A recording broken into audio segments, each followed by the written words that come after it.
Welcome back to this video. जैसा कि मैंने 2 दिन पहले एक वीडियो बनाया था और बताया था कि 1 सितंबर 2024 से एक नया डीएलटी का अपडेट आने वाला है। ये उसी वीडियो का कंटिन्यूएशन है जिसमें आज हम जियो ट्रू कनेक्ट पोर्टल पे किस तरह से आप अपने सीटीएस को वाइट लिस्ट कर सकते हो ये डिस्कस करेंगे। जियो ने अपने डीएलटी अकाउंट में ये ऑप्शन एक्टिवेट कर दिया है, तो जब आप लॉगिन करोगे अपने डीएलटी अकाउंट में आपको ये ऑप्शन दिख जाएगा। कैसे सीटीएस को हम वाइट लिस्टिंग के लिए सबमिट करेंगे, आइए ये समझते हैं। तो आप अपने अपने डीएलटी अकाउंट में लॉगिन कर लीजिए और लॉगिन करने के बाद जब आप मेन्यू देखोगे, मेन्यू में एक ऑप्शन देखिएगा सीटीए वाइट लिस्टिंग। इसमें आपको 2 ऑप्शंस दिख रहे हैं, एक है वाइट लिस्ट समरी और एक है बल्क वाइट लिस्ट समरी। हम वाइट लिस्ट समरी पे क्लिक करते हैं और आपको इस तरह की एक विंडो दिखेगी और यहाँ एक बटन है वाइट लिस्ट सीटीए। हम इस पर क्लिक करके इस विंडो पे आ सकते हैं और यहाँ पे देखिए लेफ्ट साइड में आपको 3 ऑप्शंस दिख रहे हैं, यूआरएल, नंबर और ईमेल आईडी। अब आप आइडेंटिफाई कीजिए कि आपके टेम्पलेट में आप किस तरह का सीटीए यूज़ कर रहे हो। सीटीए रेफर करता है कॉल टू एक्शन। आप ईमेल आईडी यूज़ कर रहे हो, आप मोबाइल नंबर यूज़ कर रहे हो, आप अपने वेबसाइट का लिंक यूज़ कर रहे हो, स्टैटिक यूआरएल है या डायनामिक यूआरएल है, ये आपको देखना पड़ेगा और अकॉर्डिंगली आपको यहाँ से ऑप्शन चूज़ करना है कि आप किस तरह के सीटीए को वाइट लिस्ट करना चाहते हो। अगर हम यूआरएल की बात करते हैं तो हमारे पास यहाँ पे 4 ऑप्शन है। एक है वेब लिंक, व्हाट्सएप का लिंक, एपी के links and OTT links. Difference क्या है?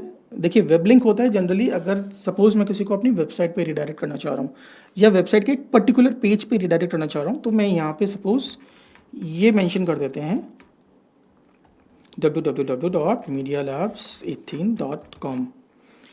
अब मुझे इस यूआरएल को एज इट इज़ अपने टेम्पलेट में यूज़ करना है, तो मुझे यही यूआरएल को वाइट लिस्ट भी करवाना पड़ेगा और इसको मैं यहाँ पे सबमिट कर दूंगा। इन केस अगर मेरे इस यूआरएल में कोई वेरिएबल वाला पार्ट भी आता है जिसको हम डायनेमिक यूआरएल कहते हैं, तो हमें यहाँ पे इस चेक बॉक्स को चेक करना है, यूआरएल कंटेन वेरिएबल्स। जब आप चेक बॉक्स को चेक करोगे तो यहाँ पे देखिए, यहाँ पे एक मैसेज लिखा हुआ है कि question mark is mandatory for a dynamic URL and slash will not be accepted in the dynamic URL of the URL. तो सैम्पल यूआरएल आपको जो कि नीचे दिख रहा है https:/example.com/option1 question mark bar1 is equal to a and bar2 is equal to b। इसमें जो चीज़ हमें मैंडेटरीली यूज़ करनी है वो है, अगर हम इस तरह का यूआरएल यूज़ करते हैं medialabs18.com क्वेश्चन मार्क, ये पार्ट हमें अप्रूव करवाना है। तो डायनामिक यूआरएल में अगर आपको यूआरएल सबमिट करना है तो आपको एंड में क्वेश्चन मार्क तक सबमिट करना है, उसके बाद फिर आप एक वेरिएबल दे सकते हो अपने टेम्पलेट में। तो मेक श्योर कि टेम्पलेट में आप ये वाला पोर्शन वेरिएबल में ना रखें, इसको आपको एज इट इज़ रखना पड़ेगा और इसी को आपको अप्रूव भी करवाना है और इसके बाद आप एक वेरिएबल यूज़ कर सकते हो। जनरली आपको यहाँ यूज़ नहीं करना, टेम्पलेट में यूज़ करना है, बट मैं आपको एक बार फॉर्मेट बता देता हूँ। इस तरह से बेसिकली आपका होगा मेंशन टेम्पलेट में और यहाँ पे आप सिर्फ क्वेश्चन मार्क तक मेंशन करेंगे। तो अगर आप ये सही करते हैं तो आपके टेम्पलेट में चीज़ सही तरह से इनपुट होगी, आप सही तरह से वेरिएबल इंपोर्ट कर पाओगे और फिर अकॉर्डिंगली आपका जो मैसेज आप भेज रहे हो वो प्रॉपर्ली डिलीवर भी होगा। तो इस चीज़ को आप थोड़ा सा ध्यान रखिएगा और ध्यान रखने के बाद ही आप अपने, अगर डेवलपर हैं आपके तो आप उनसे ले लीजिए जो एंड पॉइंट है, इसको हम लोग जनरली एंड पॉइंट कहते हैं, तो आप उनसे बोल दीजिए जो भी हमारा एंड पॉइंट है वो आप हमें प्रोवाइड कर दीजिए। क्वेश्चन मार्क तक आपके पास एंड पॉइंट होगा, आप उसको अप्रूव करवा लीजिए और सेम आपको यूज़ करना पड़ेगा अपने टेम्पलेट के अंडर में। ठीक है, अब हम आते हैं व्हाट्सएप लिंक के ऊपर। व्हाट्सएप लिंक जनरली आपका इस तरह का होता है var.me/9179। ओके, दूसरा नंबर यूज़ कर लेते हैं 919649555564। ये हमारा व्हाट्सएप का चैट सपोर्ट नंबर है। इस तरह का आपको यूआरएल एक्टिव करवाना पड़ेगा अगर आप चाहते हो कि कोई इस यूआरएल पे क्लिक करे और वो आपके व्हाट्सएप पे कनेक्ट हो जाए। तो आपको एज इट इज़ पूरा यूआरएल यूज़ करना है।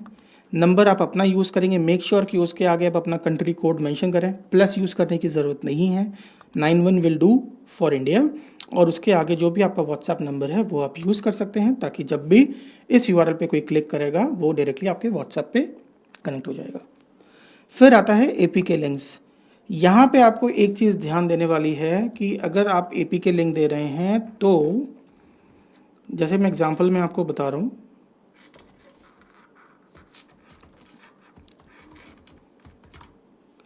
sample.com डालोगे तो ये रिजेक्ट हो जाएगा।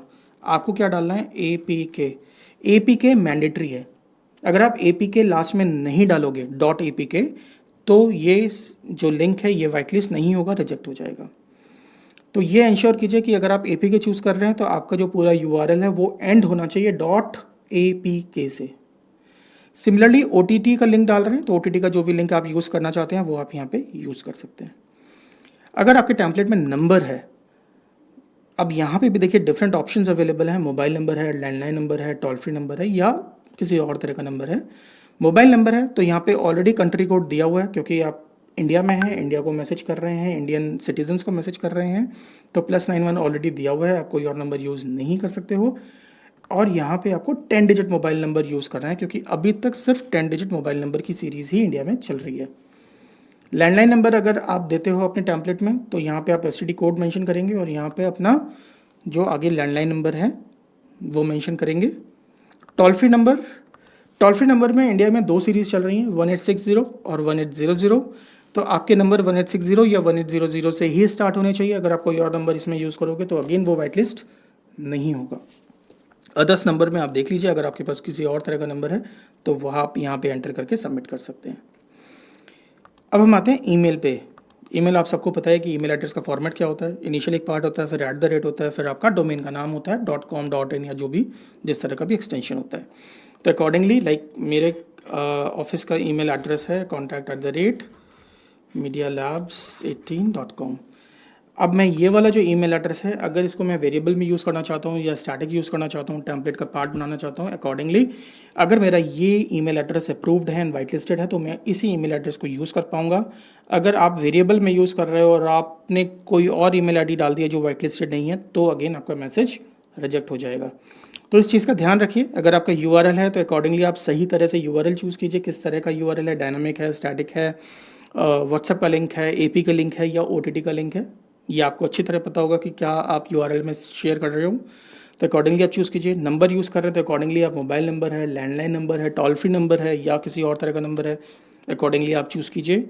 और ईमेल आईडी है तो अकॉर्डिंगली आप चूज़ करके यहाँ पे सबमिट कर सकते हैं। और सबमिट करने के बाद जियो आपके उस लिंक को एक बार चेक करेगा और चेक करने के बाद अगर सब कुछ सही है तो वो उसको वाइट लिस्ट कर देगा और उसके बाद आप अपने मैसेजेस को फिर यूज़ कर सकते हैं। कैसा लगा आपको ये वीडियो, मुझे कमेंट सेक्शन में ज़रूर बताइएगा। ये स्पेसिफिकली वीडियो जियो ट्रू कनेक्ट के लिए बनाया गया है। अगर आपका DLT अकाउंट किसी और ऑपरेटर पे है तो आप हमें कमेंट सेक्शन में बता सकते हैं। और किसी भी ऑपरेटर पे अगर रिक्वेस्ट ज़्यादा आती है तो हम लोग कोशिश करेंगे कि उस DLT ऑपरेटर पे जो ऑप्शन आया है हम उसको यूज़ करते हुए एक नया वीडियो आपके लिए बनाएं ताकि आपको एक और बेटर गाइडेंस मिल पाए। इस वीडियो को लाइक शेयर ज़रूर कीजिए, चैनल को सब्सक्राइब कीजिए, अपने बिजनेस सर्कल में फॉरवर्ड कीजिए ताकि उनकी भी हेल्प हो पाए। इस वीडियो में इतना ही, अगली बार मिलते हैं जल्दी ही, तब तक के लिए जय हिंद।